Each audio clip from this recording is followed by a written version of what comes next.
할렐루야. 오늘도 이 아침에 예배의 자리에 나오신 성도님들을 주님의 이름으로 축복하고 환영합니다. 함께 시간 기도하며 예배의 자리로 나가도록 하겠습니다. 함께 기도하겠습니다. 하나님, 저희들 기도하며 또 주님의 음성을 들으며 또 주님의 말씀을 사모하며 나아갑니다. 하나님, 저희들의 심령 가운데 하나님의 성령으로 가득 채워주시옵소서. 이 세상은 때로는 두렵고 우리를 염려와 근심 가운데 몰아넣을 때가 있습니다. 하나님, 모든 것들로부터 우리를 자유케 하여 주시며 오직 주님의 품 안에 안겨 참된 자유와 기쁨을 누리는 이 예배 될 수 있도록 은혜 허락하여 주시옵소서. 주님께 모든 것을 맡겨드리며 감사하며 예수님의 이름으로 기도하옵나이다. 아멘.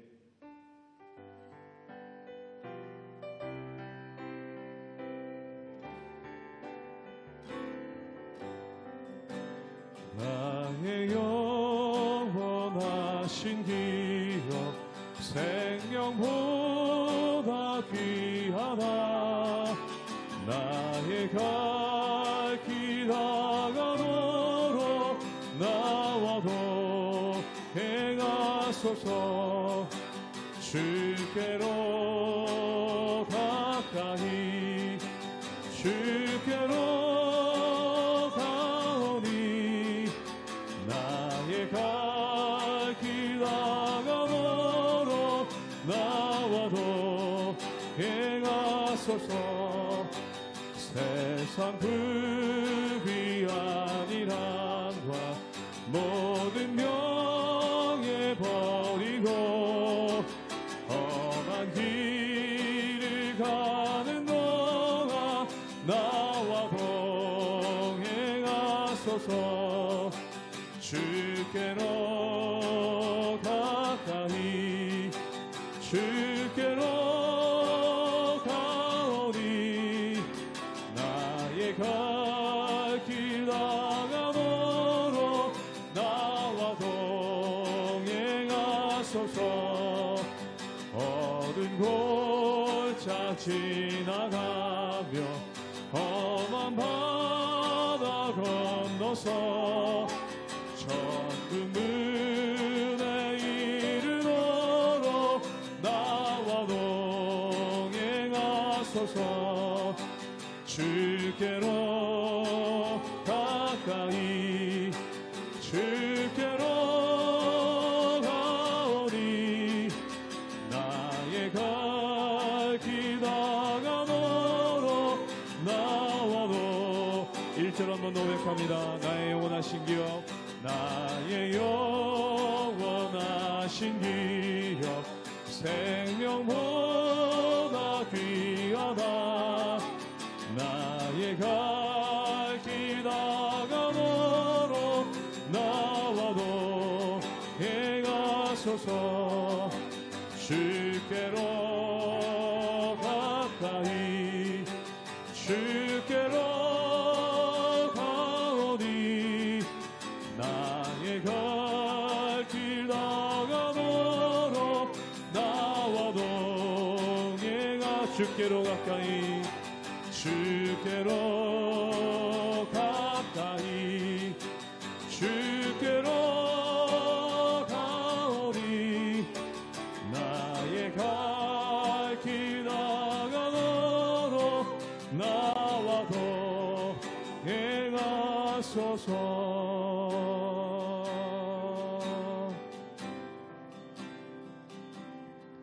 주께 가까이 날 이끄소서. 간절히 주님만을 원합니다. 채워주소서. 주의 사랑을 진정한 찬양 드릴 수 있도록 주께 가까이 주께 가까이 날 이끄소서. 간절히 주님만을 원합니다. 채워주소서. 주의 사랑을 진정한 찬양 드릴 수 있도록 목마른 나의 영혼 주를 부르니 주소서. 주님만을 원합니다. 더 원합니다. 나의 맘 만져 주소서. 주께 가까이, 주께 가까이 날 이끄소서. 간절히 주님만을 원합니다. 채워주소서. 주의 사랑을 진정한 찬양 드릴 수 있도록. 목마른 나의 영혼, 목마른 나의 영혼 주를 부르니 나의 맘 만져 주소서. 주님만을 원합니다. 더 원합니다. 나의 맘 만져. 우리 목소리 높여 목마른 나의 영혼 주를 부르니 목마른 나의 영혼 주를 부르니 나의 맘 만져 주소서. 주님만을 원합니다. 더 원합니다. 나의 맘 만져. 한 번 더 고백하기 원합니다. 목마른 나의 영혼, 목마른 나의 영혼 주를 부르니 나의 맘 만져 주소서. 주님만을 원합니다. 더 원합니다. 나의 맘 만져 주소서.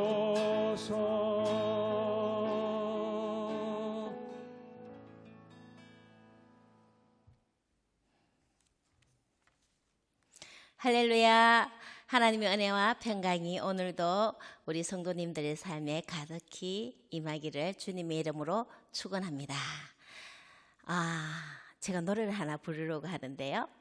우리 만남은 우연이 아니야.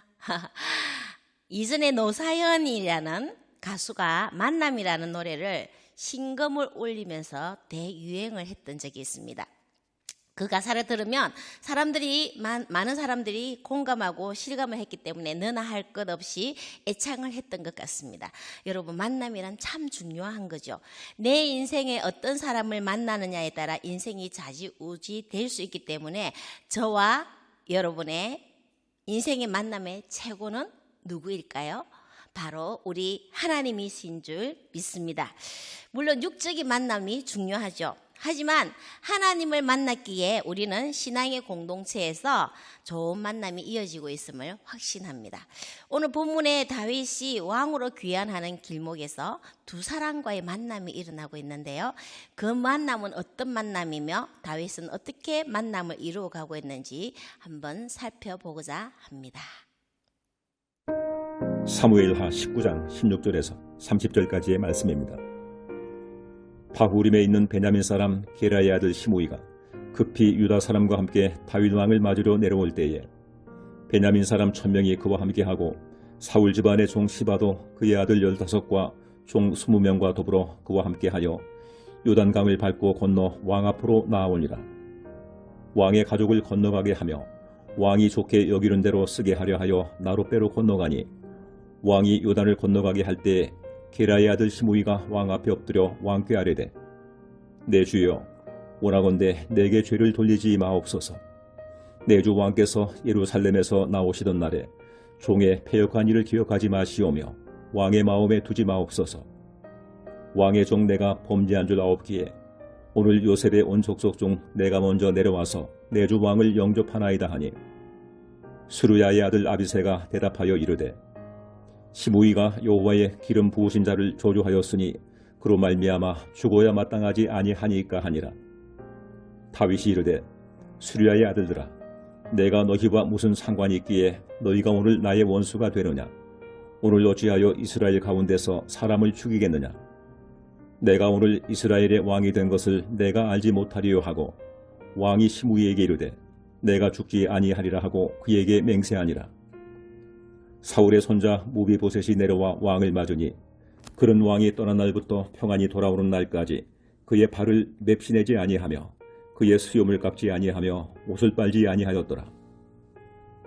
예루살렘에서 와서 왕을 맞을 때 왕이 그에게 물어 이르되 무비보셋이여 내가 어찌하여 나와 함께 가지 아니하였더냐 하니 대답하되 내 주 왕이여 왕의 종인 나는 다리를 절므로 내 나귀의 안장을 지워 그 위에 타고 왕과 함께 가려 하였더니 내 종이 나를 속이고 종인 나를 내 주 왕께 모함하였나이다.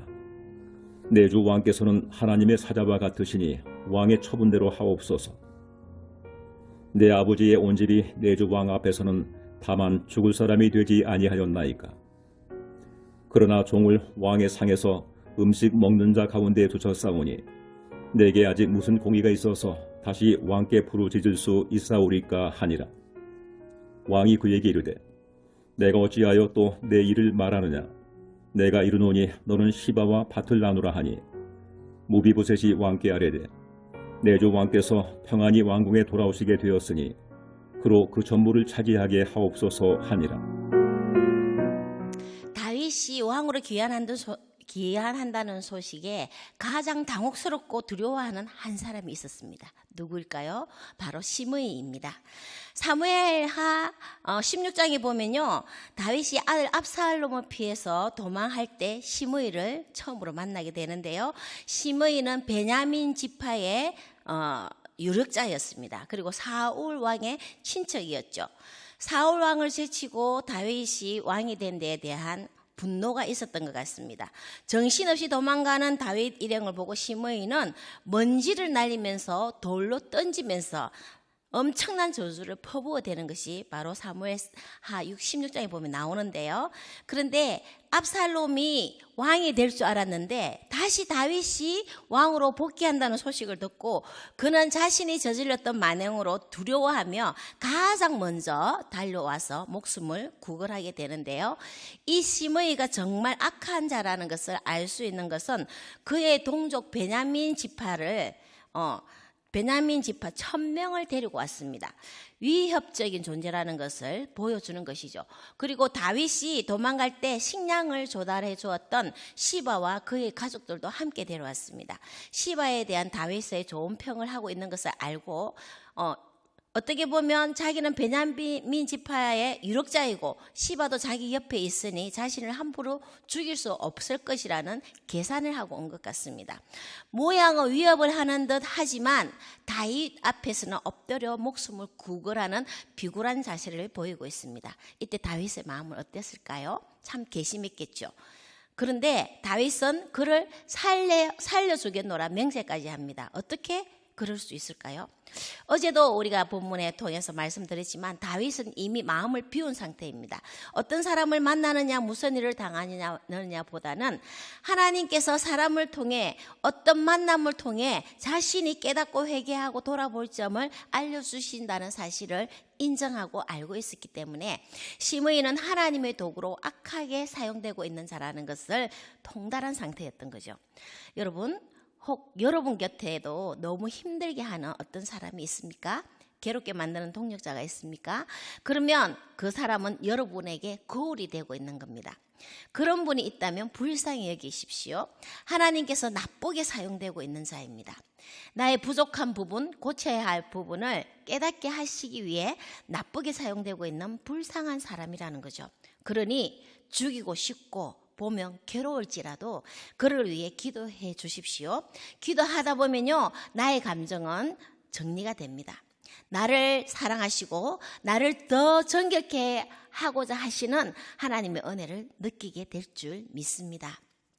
그런데 이렇게 비워진 마음에 나쁜 감정을 불러일으키게 만드는 사람이 있었습니다. 바로 아비새입니다. 아비새는 시므이를 죽이라고 다윗을 부추기고 있는데요. 16장에서 시므이가 다윗을 저주할 때도 똑같은 말을 했습니다. 다윗이 그러지 말라고 했는데도 시므이는 이번에도 다윗에게 죽이라는 말을 하면서 다윗의 감정을 부추기고 있습니다. 21절을 읽겠습니다. 서로야의 아들 아비새가 대답하여 이르되 시므이가 여호와의 기름 부으신 자를 저주하였으니 그로 말미암아 죽어야 마땅하지 아니하니까 하니라. 아멘. 이때 다윗은요, 이 시므이 말에 동요하지 않습니다. 오히려 질책을 합니다. 22절을 제가 또 읽겠습니다. 다윗이 이르되 서로야의 아들들아 내가 너희와 무슨 상관이 있기에 너희가 오늘 나의 원수가 되느냐? 오늘 어찌하여 이스라엘 가운데서 사람을 죽이겠느냐? 내가 오늘 이스라엘의 왕이 된 것을 너희가 알지 못하리요 하고. 아멘. 그렇죠. 아비새는 다윗을 위하는 척하지만 감정에 충실하여 악으로 악을 갚도록 만들게 하는 겁니다. 이스라엘이 하나 되도록 하기 위하여 이렇게 애를 쓰고 있는데 시므이를 죽이게 되면 베냐민 지파와 다시 전쟁을 해야 하는 큰 문제가 하게 되는 것이죠. 여러분, 우리 주위에도요, 나를 생각하는 척하면서 죄를 짓게 만드는 사람이 있습니다. 대표적인 예로 요즘 카드라 뉴스가 있습니다.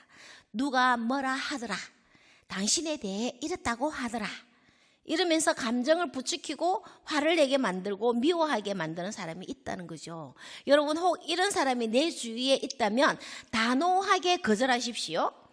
나를 생각하는 것 같지만 결국에는 나를 공경에 빠뜨리는 장본인이 될 수 있다는 거죠. 사람은 언제 어디서 어떻게 변할지 모릅니다. 믿으시면 안 됩니다. 카드라 뉴스를 전하는 사람한테는 다윗처럼 단호하게 냉정하게 잘라야 된다는 사실을 우리는 배울 수 있습니다. 창세기에 뱀이 하와에게 선악과를 먹으면 눈이 밝아져서 하나님처럼 될 거야 라는 말을 했을 때 하와는 그 말을 물리쳐야 했습니다. 단호하고 냉정하게 사단아 물러가라 했어야 했지만 하와는 뱀이 자신을 위해 주는 말인 줄 착각하고 그 말에 넘어가 버린 거죠. 누군가 나를 위하는 척 하더라 뉴스를 전하게 될 때 여러분 단호하고 냉정하게 물리치십시오. 자, 잠언 20장 22절을 읽겠습니다. 너는 악을 갚겠다 말하지 말고 여호와를 기다리라. 그가 너를 구원하시리라. 아멘. 우리의 원수는 하나님이 갚으십니다. 우리가 갚을 수 없습니다. 우리 하나님께서 모든 상황을 살펴보시고 결국에는 하나님께서 갚아주실 줄 믿습니다. 자, 여기서 또 한 사람과의 만남이 있습니다. 한번 살펴보겠습니다. 바로 머비보셋의 만남입니다. 24절을 읽겠습니다. 사울의 손자 머비보셋이 내려와 왕을 맞으니 그는 왕이 떠난 날부터 평안히 돌아오는 날까지 그의 발을 맵시 내지 아니하며 그의 수염을 깎지 아니하며 옷을 빨지 아니하였더라. 아멘. 다윗이 도망갈 때 머비보셋은 따라가지 못했습니다. 머비보셋은 우리가 잘 알듯이 두 발을 저는 장애인이었고 누군가의 도움이 있어야만 말을 탈 수 있는데 자신의 종 시바가 그를 속이고 다윗 왕을 따라가지 못하도록 하고 오히려 모함을 했습니다. 머비보셋은 다윗 왕이 무사히 돌아올 때까지 몸을 단장하지 않고 있었던 겁니다. 다윗은 머비보셋의 행색을 보고 자초지종을 듣고 시바에게 준 재산을 이제 나누라고 말을 하고 있는 거죠. 다윗은 시바가 머비보셋을 음해를 했던 머비보셋이 모함을 받았던 이 또한 더 이상 이스라엘에 문제가 발생하는 것을 원하지 않았습니다. 다윗에게 있어서 가장 중요한 것은 이스라엘이 하나 되는 것이었고 그 하나됨에 방해가 되는 것은 모두 마음을 비워버렸습니다. 그리고 최대한 공정하게 일을 처리하고 있는 모습을 볼 수 있습니다. 다윗은 자신에게 어떤 모양의 만남이라 하더라도 자신의 감정에 치우치지 않고 있는 거죠. 그렇기 때문에 다윗은 왕의 자리로 돌아왔지만 권력을 함부로 휘두르지 않았습니다. 오히려 용서와 화해를 이루기 위해 노력하는 모습을 보이면서 이스라엘의 하나됨의 밑거름이 되었던 것입니다. 여러분, 우리 또한 하루 일상 속에서 수많은 사람들 또는 몇몇 동료들과의 만남이 이루어집니다. 어쩌다가 나와 의견이 맞지 않을 때도 있고요. 눈에 거슬리는 행동을 할 때도 있고 나를 섭섭하게 하는 그런 사람도 있을 수 있습니다. 우리는 그렇지만 하나님 안에서 일어나는 모든 일은 버릴 게 하나도 없다는 것을 알고 있죠. 나를 힘들게 하고 괴롭게 하는 모습이나 일들을 통해서 우리 하나님께서 나의 어떤 모습을 정비하기를 원하시는지 먼저 질문하며 고칠 것 고치고 이해할 것 이해하고 배려할 것 배려해 나가는 그리스도인이 되기를 소망합니다. 또한 아무리 좋은 만남이라고 할지라도 사람은 상황에 따라 변합니다. 그래서 평소에 내가 실망할 일이 생기지 않도록 나 자신 더 하나님 앞에서 단호함과 강직함과 지켜나갈 것은 지켜나가는 절도 있는 신앙인이 되기를 축복합니다. 오늘 하루도 사람들과의 만남 속에 하나님의 은혜를 발견하시고 성숙한 그리스도인으로 채워나가는 저와 여러분 되시기를 주님의 이름으로 축원합니다. 기도하겠습니다. 선으로 악을 갚으라고 하신 아버지 하나님, 오늘 다윗이 선으로 악을 갚는 모습을 보게 하시니 감사합니다. 무엇보다 우리 자신이 감정에 휘둘리는 실수를 범하지 않게 이끌어 주옵소서. 하나님 앞에 우리 자신을 조명하며 남을 나보다 낮게 여기며 항상 우리 자신을 돌아보고 하나님의 원하심에 순종하는 신실한 자 되게 하옵소서. 선으로 악을 이기는 성숙함을 이루어가게 하여 주십시오. 오늘도 말씀으로 깨닫게 해주신 지혜의 영이신 예수 그리스도의 이름으로 감사하며 기도합니다. 아멘.